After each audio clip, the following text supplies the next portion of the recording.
Support comes from Hampton Roads Community Foundation, carrying out your charitable wishes forever, whether it's helping shelter animals, feeding the homeless, enhancing the arts, or supporting students. Learn more at leaveabequest.org.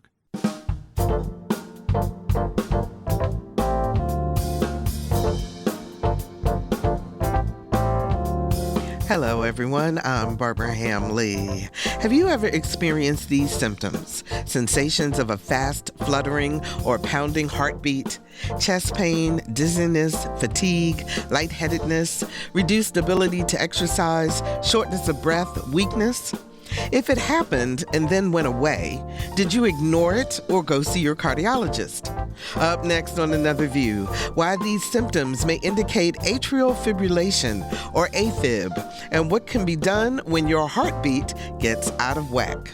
Stay tuned. Another View on Health with cardiologist Dr. Keith Newby is next, right after this national, regional, and local news from NPR and WHRO News.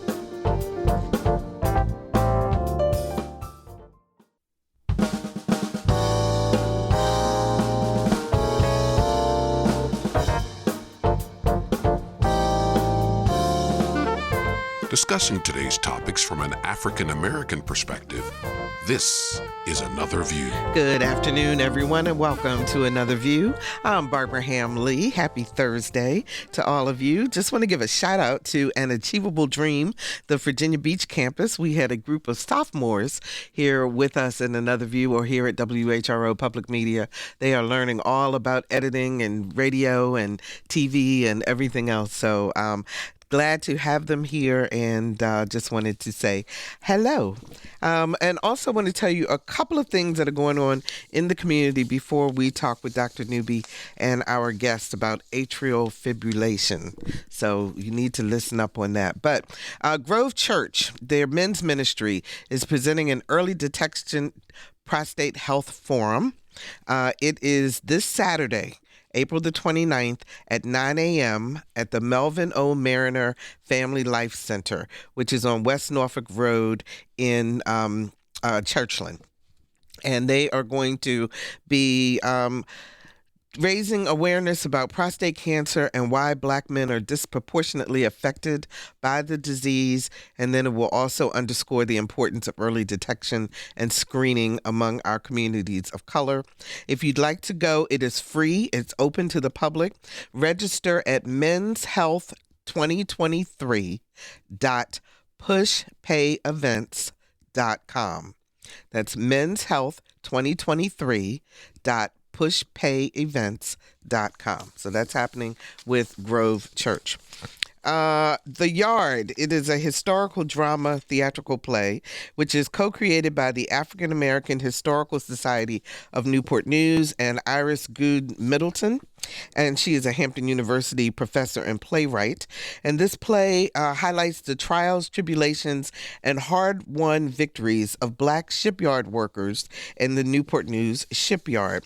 Now, it also is free and open to the community, and it's going to be performed at the Downing Gross Cultural Arts Center, which is on Wickham Road in Newport News, Tuesday, May 2nd at 6 p.m., and Wednesday, May 3rd at 6 p.m. You can find more information by going to AAHSNN, their website. Actually, I have a phone number for you. Call the Downing Gross Cultural Center at 757-247-8950, 757-247-8950, and it is free and open to everyone. And then finally, at the Zyder's American Dream Theater, or the Z as we know it, they're doing a play called Refraction of Light. And it is written by Gene Klein, and it focuses on two African Americans in the historical neighborhood of Berkeley, Norfolk, as they face segregation in the mid-20th century. Now, Refraction of Light premieres May 5 through 7 in the Z's Main Stage Theater. There are only 4 performances, so you can go Friday, May 5th and Saturday, May 6th at 7:30 p.m., or you can go Saturday, May 6th and Sunday, May 7th at 3 p.m. And registration is required. Tickets are offered at a pay-what-you-can rate. So, and they also will have talkbacks with the cast and creative team following the performances. And so you can contact the Z. They're in Virginia Beach on Commerce Street.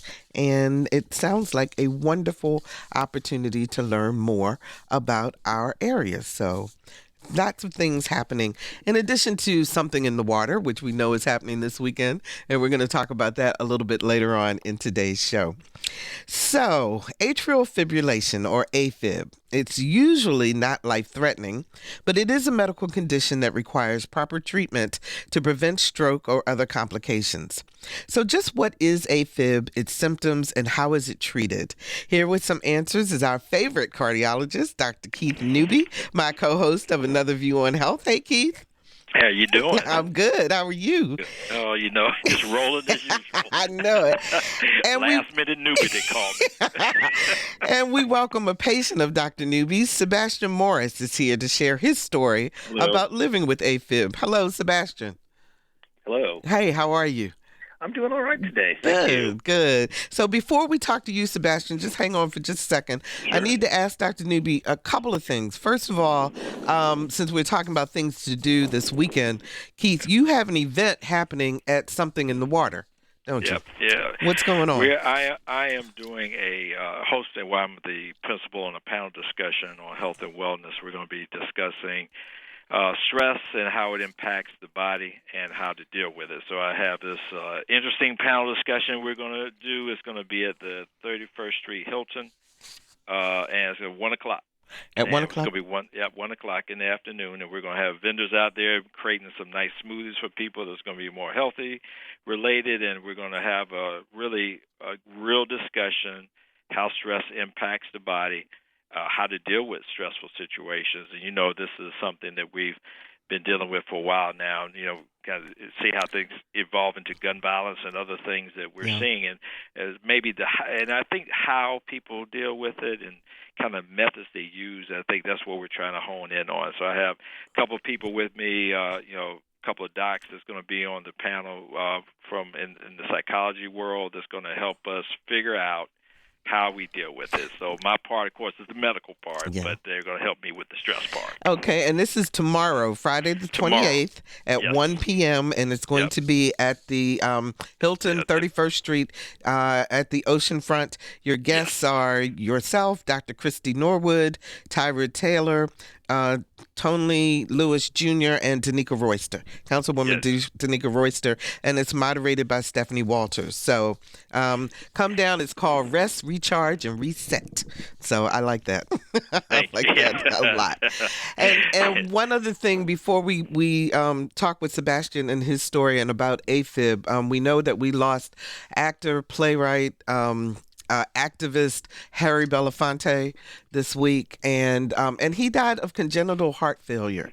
And so I can't let an opportunity of talking with a cardiologist to tell us a little bit about that. What exactly happened? Well, it's congestive heart failure. Congestive, thank you. Yeah. So essentially what that is when the heart is no longer able to meet the demands of the body. Look at it almost like if you have say like you have a sprinkler system that has to have a pump that has to be strong enough to pump water to all parts of the garden. And if it has to generate a certain amount of power, you expect that pump to be able to do it. But some people, and there's various reasons why people develop heart failure. It could be coronary disease, hypertension that's not been well controlled, heart valve problems can lead, and sometimes it's idiopathic, which means we don't really know why people develop heart failure, but the heart becomes so weak it just cannot keep up with the demands of the body, and that can lead to heart rhythm problems and subsequent death. So we do see that as some people it could be sudden, some people it could be a slow progressive decline in function, but typically that's why we're so on people about taking medications and make sure they're making their doctor follow-ups, because we run into this issue that we can impact in a positive way and really drag that disease out for long periods of time, but that's essentially what he had. Okay. So we lost a great one, but he was 96 years old. So he certainly lived a full life.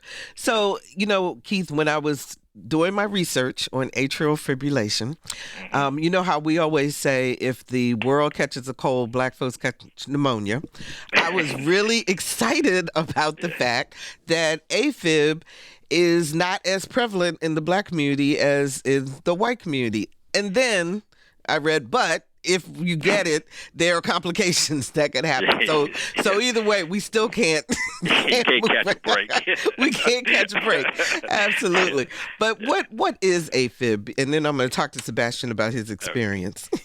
So essentially, if you think about the one thing conceptually, it's hard to really picture electricity, but what you're looking at is and I use this as an example, is essentially an irregular heart rhythm originating from the top chamber of the heart. The way the heart is supposed to work is you have one area in the heart that generates electrical impulses, and you can look at it almost like a parking deck. So if you have a parking deck and you say there's 100 cars in that parking deck, and say everybody's going from, say, WHRO to Virginia Beach, so you're going to come out of your parking lot and you're going to, each car single file, 100 feet apart from each other going to the beach. Now, look at atrial fib as a chaotic beat. So instead of one area where impulses originate from, it's coming from multiple areas all trying to get out at the same time. Some get through, some do not, which is what causes irregularity in the fast heartbeat. So just example, say if you're in this parking lot and somebody jumps out and says, I'm shooting you guys all up. Of course, you know, we're going to run. So it's going to be panic city. Everybody's trying to get out at the same time. And that chaotic type of rhythm is what atrial fibrillation is. And the problem is because it's no longer an ordered contraction of the top chamber of the heart, so you lose that piece. So the top chamber of the heart generates about 30% of the cardiac output that generates out of the heart per minute. So if you lose, like say if you're having 5 liters per minute of blood is pumped out of the heart with all engines functioning like it's supposed to, if you go into atrial fibrillation, you may go down to 3 liters or even less per minute. So you think about oxygenated blood, which is what helps you run and do the things you want to do. What can happen if half of that goes away, or at least a significant portion of it goes away? That's what creates some of those symptoms that people have. So essentially, that's what atrial fibrillation is. So, Sebastian, what happened to you that made you think, I need to go see Dr. Newby? Well, I'd had a colonoscopy several years ago. And when they did the colonoscopy on the EKG afterwards, they told me that there was an irregularity in the heartbeat. Well, as one does, I just said, okay, fine, and went on about life until this past late summer. And I was going to have another procedure. This was a dermatological procedure that required general anesthesia. So before they did that, they wanted to do an EKG, and they found that I had this irregular heartbeat. And in fact, it seemed to be much worse, I guess, than it had been before. So I made an appointment to go in to see Dr. Newby. I still felt fine at that point.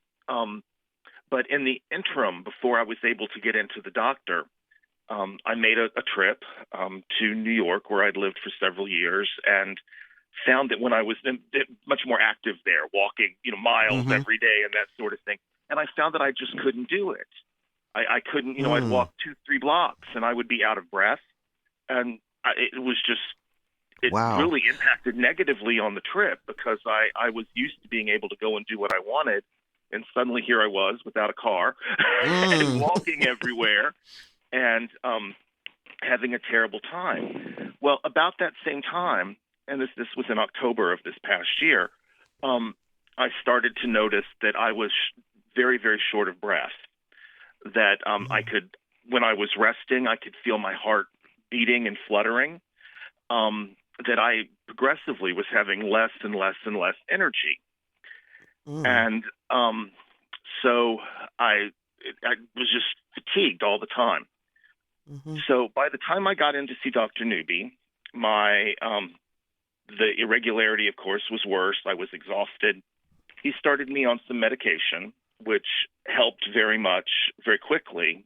But it still didn't solve the whole problem. I still had a lot of fatigue. I was having a hard time going to work, doing the things, just the daily things that you need to do. And so we did he brought me in and did an outpatient procedure called cardioversion, I believe. And it was amazing how quickly that helped the problem. Within just a week of this simple few-hour outpatient surgery, I felt like myself again. Wow. And I've been back for several follow-ups since then, and everything seems okay. I'm still on the medication, but I can't believe the difference that it made. Are you conscious of it every day now? I mean, as opposed to prior to your diagnosis? In other words, do you think about it when you wake up in the morning or if you're about to embark on something strenuous? How has it changed your lifestyle? Well, since I've had the procedure, I'm back to normal. I do think about it. I'm thinking, oh, wow, I can do this now when I couldn't do this before. And I think that's what I would tell people is that it can be really debilitating, but it's so, at least for me, it was so easily treatable if I just took the time to go to the cardiologist and to do something about it. So, Keith, what did you see when Sebastian came in? Well, Mr. Morris is funny to me because he when I first started talking to him, of course, he tries to, downplay his symptoms a bit. But I think he had gotten to the point where he was like, well, I mean, something's clearly not right. And he does what most people do. You try to kind of write off the symptoms. You think it was something else. Maybe I'm getting a little older. Maybe I'm a little this, a little that. But, I kind of expressed the concern because his heart was racing off. I mean, he was clipping at like 130 beats a minute, doing nothing but sitting here in the chair. So because you were making him nervous. Well, they always say fear of the unknown is a scary place to be. But I always try to make everybody feel comfortable. Yeah. And I really, to me, a lot of it is how I come across is going to be how they receive it. So in other words, if I'm looking half scared, you imagine what that's going to do to the other person sitting across from me. Exactly. So for me, it's a matter of just being confident of what the issue is, how we're going to address it, and what we need to do. So, the initial set of medications we have to, and we'll get into this as we go along, but the first thing, anybody that has atrial fibrillation longer than 48 to 72 hours, you start having to worry about stroke, because that top chamber is no longer beating like it once did. And the top chamber of the heart, it looks like a pouch if you look at it. So unfortunately, because of the nooks and crannies and crevices in the top chamber, if it's not emptying like it's supposed to, because it's not beating in an aortic contraction like it once did, blood that sits still loves to clot.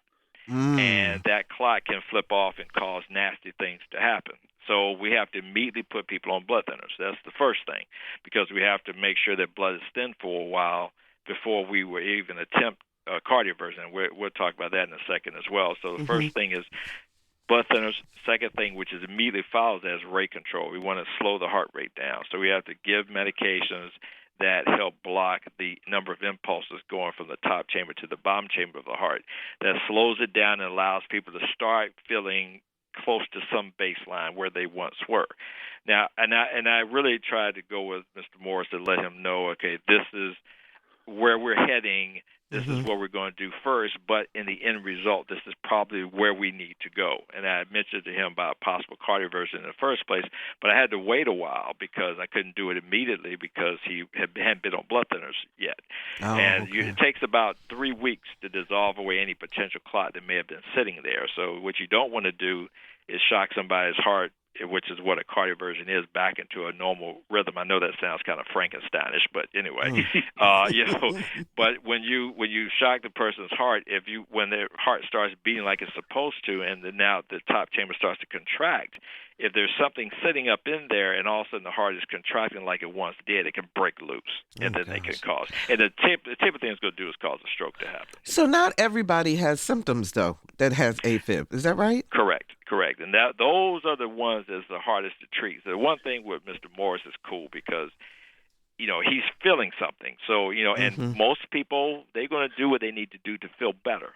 But when you have somebody that's asymptomatic, they don't feel anything. That's the toughest one to try to treat, because think about it. If you have an infection and somebody gives you an antibiotic, you're going to take it until you feel better. Right. Somebody gives it, say, take this antibiotic for 10 days to get rid of this urinary tract infection or pneumonia. If by day 5 you feel back to your baseline, how many people are going to actually finish that whole course? Exactly. A lot will, but a lot won't. So when you're trying to get people to take medicine, it can be tough. So the asymptomatic patients are the toughest to deal with. 757-440-2665 or 1-800-940-2240 are the numbers to call. Do you have AFib? What is your lifestyle like if you do? What triggered you to go to a cardiologist and to find out what was going on with your heart? If any of the symptoms we've talked about have happened to you, is it something that makes you now want to ask some questions? 757-440-2665 or 1-800-940-2240. So in the reading that I was doing, sometimes they say you may get heart palpitations or fluttering heart and it'll go away. And so is that something where you should just go immediately to a cardiologist, or can it correct itself?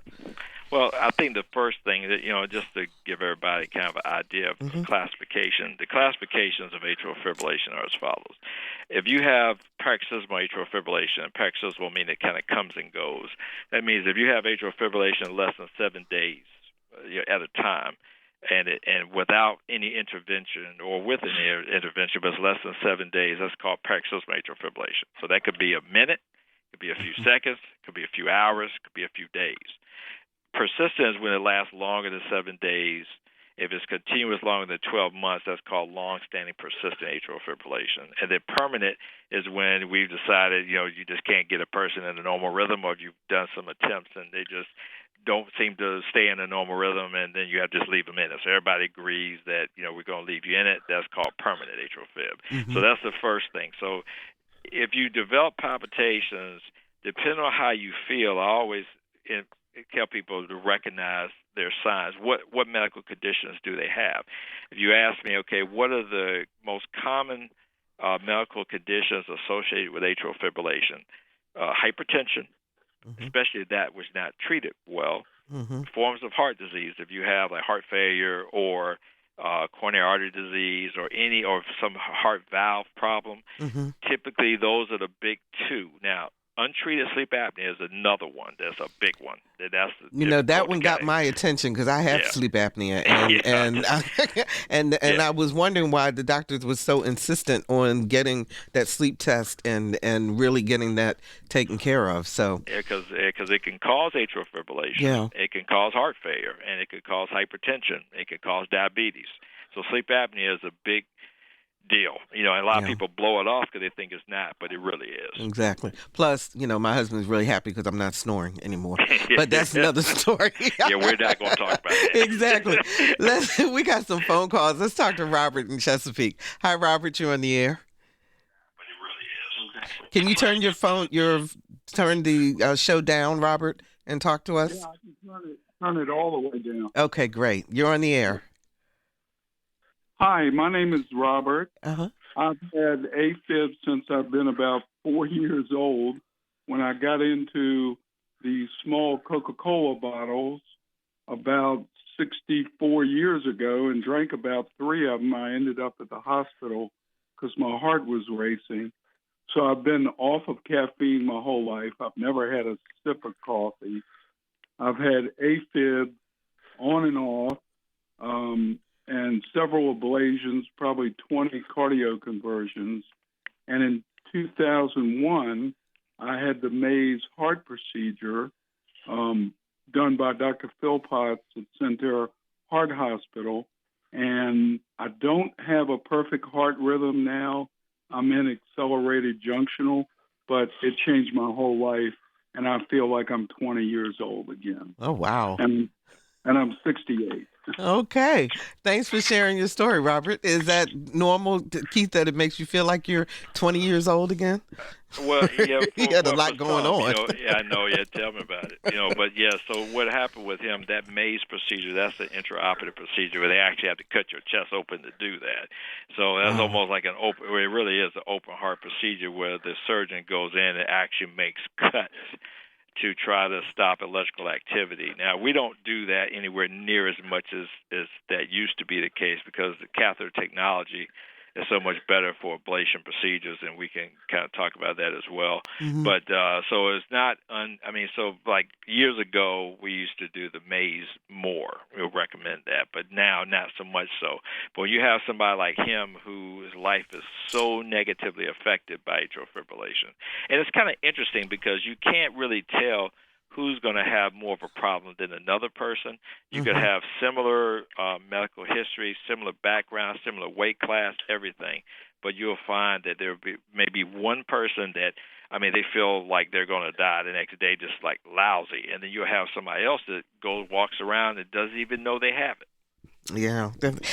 If you're just joining us, we're talking about the heart condition atrial fibrillation, or AFib. My guests are Sebastian Morris, who is living with AFib, and cardiologist and co-host of Another View on Health, Dr. Keith Newby. Sebastian, let me ask you a question. What are you doing anything differently now that you know about AFib than you were doing before? Well, I am. I'm 59 years old, and Okay. I'm overweight. I've had hypertension for years and years, although it's treated with medication, and I have no problems with that. Mm-hmm. But I'm really actively trying to lose weight and to be more active. Not easy, Yeah. Yeah. but I'm making the effort to do that because I think that's the one thing that I do have some control over that I can do. And that's important that you do the things that you actually have control over, in addition to the fantastic work that Dr. Newby does. Keith. Anyway. Well, thank you. You're very welcome. But let me ask you this, Keith. Is it hereditary? Or is it genetic? Not really. It's more situational. Okay. Now, the part that you may find is that you'll have, because, there's different kind of forms. You have lone atrial fibrillation, where you see a lot of young people develop that, where there's no medical condition associated with it. Mm-hmm. Then you'll have like that which is triggered by other medical conditions, which we talked about. That's probably the most common thing you see. That's why I focus so hard on blood pressure and try to emphasize that piece, because again, people are asymptomatic with other medical conditions. They'll tend to not take it as seriously. So, you don't really, it's not hereditary per se, but if somebody, hypertension can be hereditary. So if several people in the family have hypertension, or if you have several people who may be overweight, and because of their family lifestyle, the other family members tend to be overweight, so you can have other medical conditions that can lead to atrial fibrillation. Gotcha. So it's not so much as genetic by itself, but the other stuff is. So those machines that you see advertised all the time now that will take your heart rate and so forth, Yes. Is that something that's necessary if you are diagnosed with AFib? I will say this. It's helpful to me for those individuals, because I know Apple Watch, has an ECG component, and they have a monitor called a Cardia with a K that you get on Amazon. It's really inexpensive. I tell you, don't buy an Apple Watch for that, just for the EKG. But the Cardia monitor, if you have an Apple Watch and it does it, But and I found it useful under these circumstances. When I have a patient who, say, has palpitations, but they have it rarely, and we're trying to figure out what they have, and we just can't capture it on a monitor, because most of the heart monitors we place on people, 24 or 48-hour heart monitors, or we can have the extended ones that you could do for up to 30 days. But suppose they only have palpitations every couple of months. Right. You don't want to keep putting monitors on them and incur those costs. So a person like that, if they really have symptoms, I always try to steer them towards that, because those things can actually record it. You can store it on your phone. You can store it on your computer. You can email them to your doc. And you could really start getting to the meat of the matter about diagnosis. And I do use it sometimes to follow patients if they have atrial fib or whatever rhythm disturbance they may have. If I'm treating them, I have them on medications, and I hear they're still having palpitations, the question becomes, are those palpitations atrial fibrillation or another heart rhythm disturbance, or are they just simple skip beats in the heart, and they don't really know what it is? That's helpful to follow it along, because palpitations, I mean, unfortunately, so just because you have palpitations doesn't mean you have a true heart rhythm problem. Right. I have people with acid reflux that complain of palpitations. Their heart's fine, but that acid hits that esophagus, and it just causes their heart to speed up. And a lot of people will feel palpitations. Mm-hmm. So just the sense of palpitations doesn't mean you have a heart problem. Gotcha. But it needs to be checked out. 757-440-2665 or 1-800-940-2240. Bill joins us from Hampton. Hi, Bill. You're on the air. Hi. Hi. Hi. You're on the air. Okay. You had a comment for us or a question? Oh, yeah. Well, the comment, my wife was listening to the radio. She told me to call in. You're talking about AFib. Yes, we are. Do you have AFib or did something happen? I do have AFib. And the thing is, I was at my doctor's and she wanted to talk about my A1C and my blood pressure and whatever. And when we were done, I said, can we talk about my wristwatch? And she said, what do you mean? And I have a Galaxy 3 watch. And I pushed the little buttons and sat there for 30 seconds and showed her the watch, and it said atrial fibrillation. And she said, let's do a quick EKG. And she went and got her machine, hooked me up, and she looked at it, and she goes, your watch is right. I said, I kind of thought it might be, Wow. And that's it, because, the thing, I'm 66. Being a little slower or out of breath or something like that just seems like a product of age. I wouldn't have known I had heart troubles if not for my freaking watch. Wow. That you bring up a really good point. And I wanted to ask you about that, Dr. Newby, because from the reading I was doing, it says as you get older, there's more of a chance if you're going to develop this. Yeah, well, like anything else, everything, changes as we get older. Things, digress into you have some degeneration. Think about your joints degenerate, your heart does some degeneration, your kidneys do. I mean, all those things are pretty commonplace that you're going to have some. But, of course, your incidence of medical conditions goes up as we age, so the likelihood is that you could. Now, I have tons of patients in their 90s. I got a couple of 100-year-old patients that never had no significant atrial fibrillation or other heart rhythm disturbances. I may be following for other reasons. But it doesn't mean just because you get a little older that you're going to have it. It just means you're at a higher risk just because of age. But then the stroke risk goes up significantly as we get older as well, which is why we push on the blood thinners, because that really, you'd be surprised. I've seen some of those some nasty strokes when they have them. So I was kind of really push on those blood thinners. Got you. Let's talk to Patricia in Virginia Beach. Hi, Patricia. You're on the air. Hello. Hi there. Hi, you're on the air. Hi, I'm enjoying your show. Thank you. You had a question, or you want to talk about your son? Yeah, my son is 54. Actually, he'll be 55 this year, and he bought a Fitbit watch, and it wasn't too long after he'd gotten the watch, it was telling him he was an AFib. And he knew that he was feeling differently, that he was much more tired, and he wasn't as energetic as he wanted to be. So he went to the doctor, and they have been, doing all kinds of tests, doing basically what your guest is talking about. And he did have the ablation done, and he's doing far better. So he's still on blood thinners. But it's amazing how we're at a time in our history that devices that we wear on our wrist can save our life. Yeah, absolutely. Thanks so much for the call, Patricia. I appreciate that. And I mean, I'm envisioning people running out and getting buying devices to make sure that they're okay. Well, and but I tell people all the time, that look at your condition, your situation. A lot of times people don't take the time to consider their health, and so, if you give people diagnoses that they have, you want to say, okay, like what's the likelihood that I may develop some type of heart issue? Of course, if you have high blood pressure, you're diabetic, high cholesterol levels, you're overweight or obese, your chances are going to be higher that you may develop something. Now, if I have a 60-year-old woman who is like 110 pounds. She's 5'4". She doesn't have a single medical problem in the world. I mean, what's the likelihood that that person is going to have atrial fibrillation? Nowhere near as high as someone who you go the exact opposite. She's 60, but she's 250 pounds, 5'1". She's got hypertension, diabetic. She's got sleep apnea, never went to get treated. I mean, that type of person is going to be like 20 times more likely to have a heart rhythm problem. So you have to really understand your condition to really say, okay, what's the likelihood that I do have a medical problem? So I'm curious because Sebastian's a male. The people who have called in have all been males. Patricia's talked about her son. Does this happen to men more frequently than women?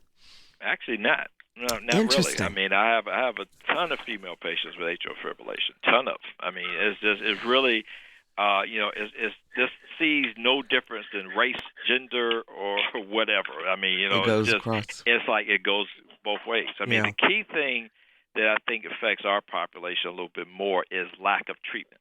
And that's where, because if we have a situation where our community doesn't have as much access to the doctor, or through some issue of maybe an economic challenge or a transportation challenge, they can't get to a doctor very much. Hence, that's where the disproportionate incidents can occur, and treatment strategies. And that's why you see a higher stroke risk. Now, you'll see a higher complication risk in our community, but you won't necessarily see a higher incidence of atrial fibrillation itself. But treatment options may be where some have a little bit more access to than others. So that's kind of the issue why I think is relevant to our discussion for today. So Sebastian talked about the surgery that he had. What was that, and what did it do to help him to manage this? And in that also, once you have AFib, do you always have AFib, or can it be cured? In quotes. Well, that's a slightly tougher question. In theory, I personally think no. Once you have atrial fib, you're going to always be at some risk. I have yet personally, but I'll caveat that statement, but I have yet to see anybody who's had atrial fib who's been totally cured of it. Now, I caveat that by saying, when you have a certain population of individuals, such as, like, say, lone atrial fibrillation patients, which you'll see a lot in younger people, younger folks that have no heart issues whatsoever other than this, and because they have a predominance of an electrical kind of spurt of activity in their left atria, left top chamber of their heart. Now, those individuals, if you ablate them, a lot of times they are, for lack of a better term, cured of it. There's always a potential they can have it, but doesn't always state that they would. So that particular group's a little different from the standard group that we're talking about, because we're looking at people with chronic medical conditions that will always put them at increased risk. Right. So the cardioversion procedure that Mr.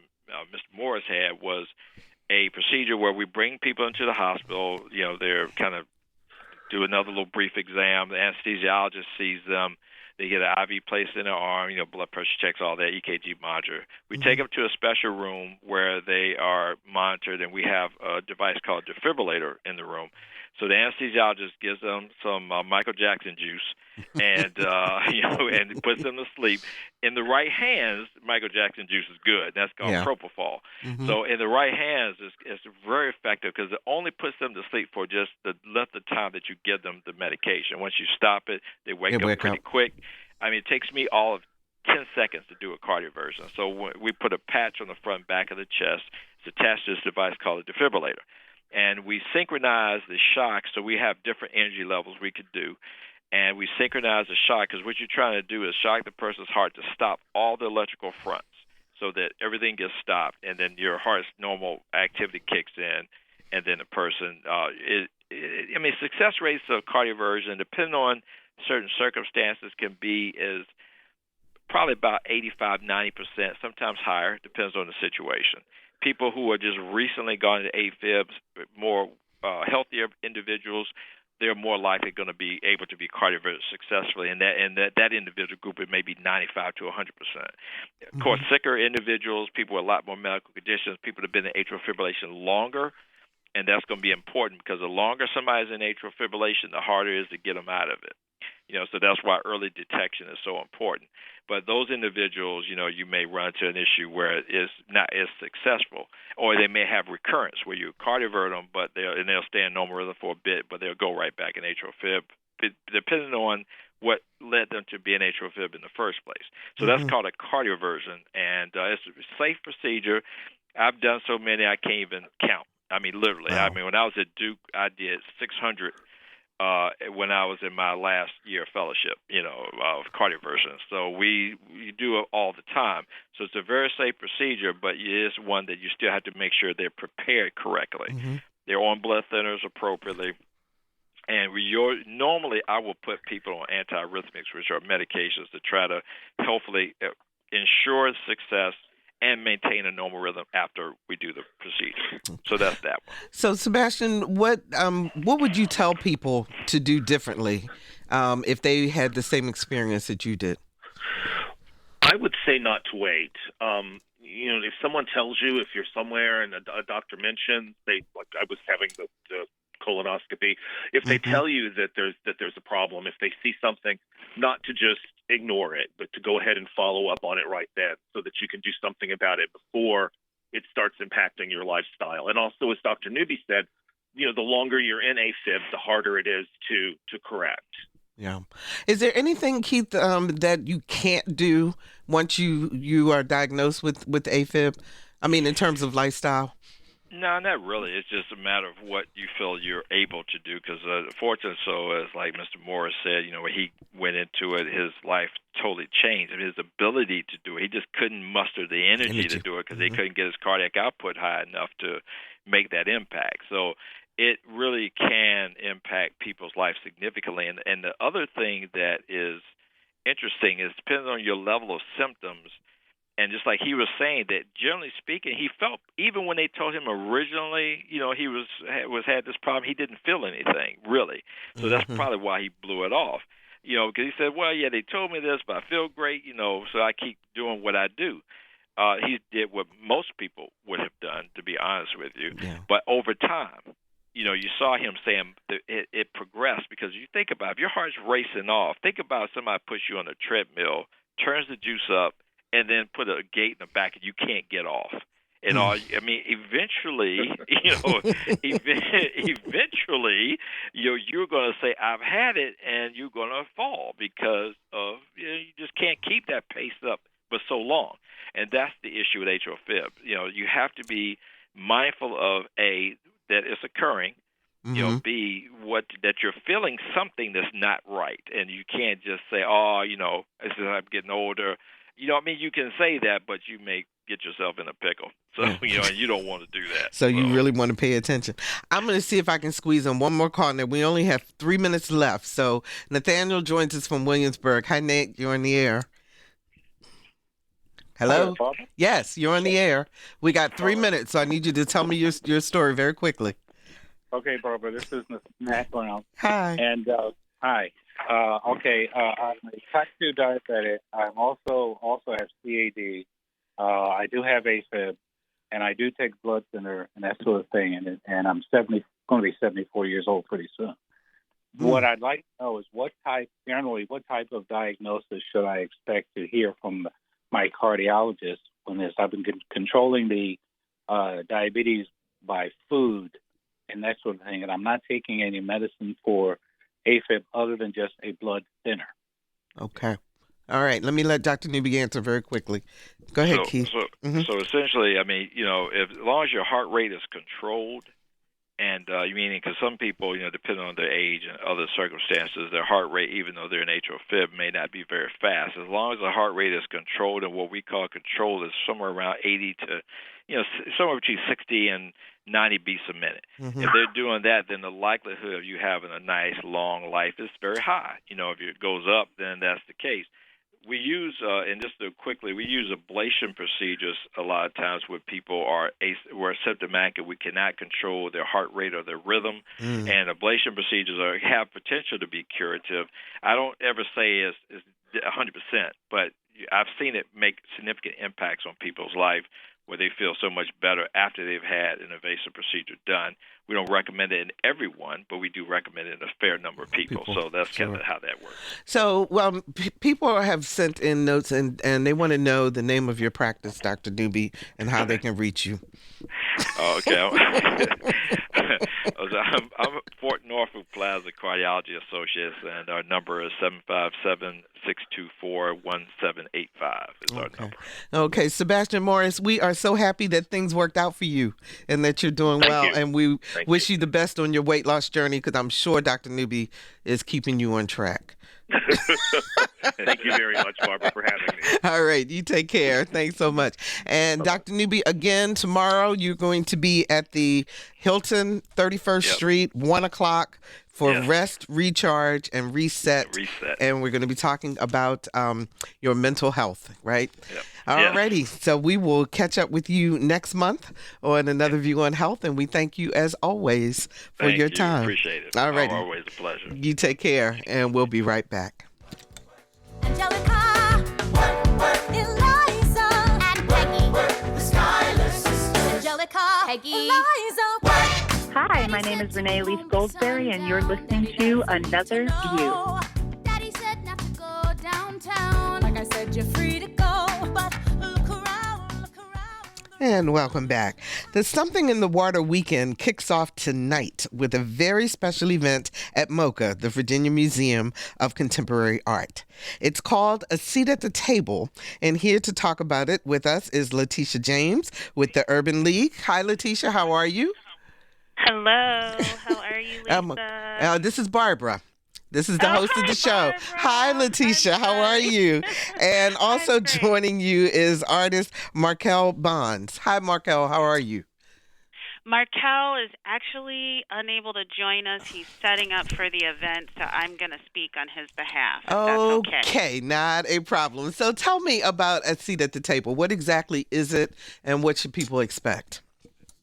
You bet. The event, we're excited. It is in celebration of Something in the Waters Music Festival, and we are excited to have been sanctioned as a community event by them, and it's presented by Walmart.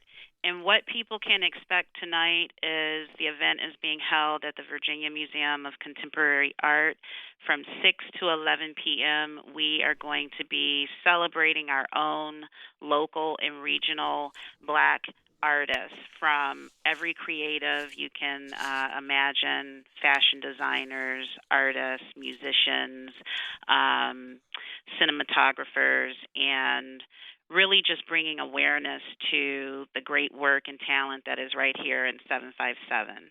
Wow. And these are all indigenous, Black, and people of color, so BIPOC folks, That's their right. artwork. Is that correct? That is correct. Okay. Is there a charge? There is a charge, but I have to tell you the support from the community has been overwhelming, and we sold out of all of our tickets earlier this morning. We have about 500 people who are planning to celebrate with us.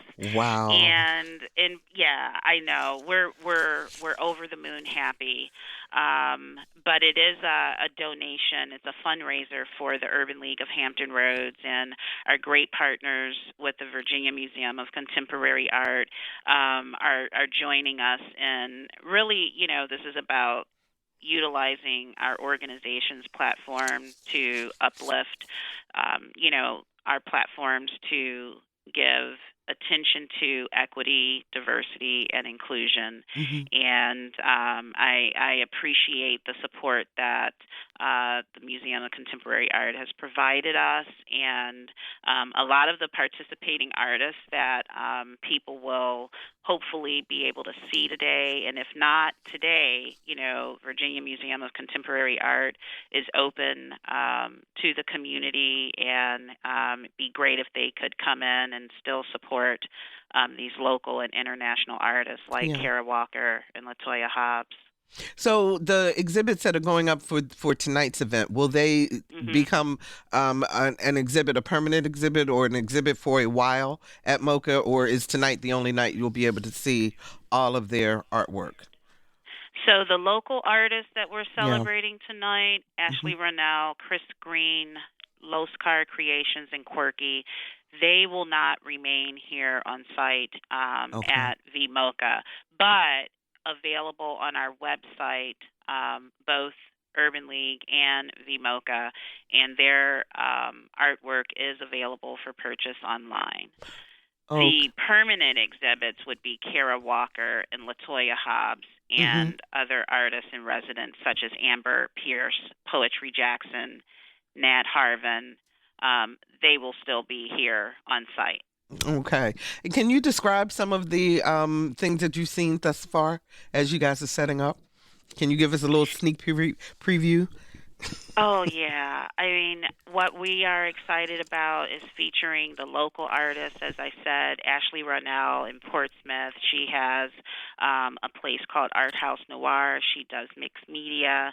Chris Green, we are incredibly excited for Chris. He is going to be featured during YouTube's live stream as part of Something in the Water Music Festival. They interviewed him, and his segment is going to be shown this weekend, and the great art that he has done, and that is a great example of this event and the elevation of awareness. So look out for his interview during live stream on YouTube. He's a fantastic artist. Los Car Creations is another great artist that we are featuring who does abstract art, and Quirky does Afrofuturism paintings in black and white. I think people may have seen his work all around Hampton Roads region with black and white paintings on buildings. Our musicians tonight are Fortresses Live. They're going to open the program, and then we have two amazing DJs that are going to do some Afro beats and house and a little bit of everything for people to enjoy. DJ Joe Froxy and Uzami, and then our arts and culture panel conversation is going to be moderated by Stephanie Walters, who is a beloved member of not only Pharrell's team, but the Hampton Roads region. She serves as director of engagement. She's wonderful with Team Yellow. Yeah, and she's also moderating Dr. Newby's event tomorrow, so she's going to be everywhere. That's awesome. Yes. Listen, we're just about out of time. I've got to run, but any chance that Pharrell is going to stop by? Everything is possible tonight. We are just going to go with the flow. Okay. They've been great champions to us at the event. Can't say it enough. And Walmart, we appreciate the support that you guys are giving to the event as well. Okay. And we look forward to coming back and telling you how well it went. Absolutely. Thank you so much. That's Letitia James with the Urban League. So lots of helpful information to improve your heart health and find out about Something in the Water this evening. If you want to hear this show again, audience, or share it with a friend, please visit our website, anotherviewradio.org, and download the podcast. And please sign up for our eView newsletter. It's a once-a-week reminder of upcoming shows. Next week on Another View, an update on exciting things happening with First Baptist Church Williamsburg. It's an Another View history lesson. Our theme music tonight, we are actually not playing because we are going to bring you Harry Belafonte's Deo, which was his most prominent song and prolific song, and still resonates today. So while you hear that in the background, Lisa Godley is our show producer, Jordan Christie is our audio engineer, and Dr. Barry Graham answered our phones. I'm Barbara Ham-Lee. Have a fantastic rest of your week, and let's get together again next Thursday at noon for Another View. Morning come, daylight come, and me want go home. Come, Mr. Tallyman, tally me banana. Daylight come and me want go home. Come, Mr. Tallyman, tally me banana. Daylight come and me want go home. Live 6 foot, 7 foot, 8 foot bunch. Daylight come and me want go home. Support comes from Hampton Roads Community Foundation, partnering with donors from all walks of life to improve southeastern Virginia through grants, scholarships, and leadership initiatives. Learn more at hamptonroadscf.org.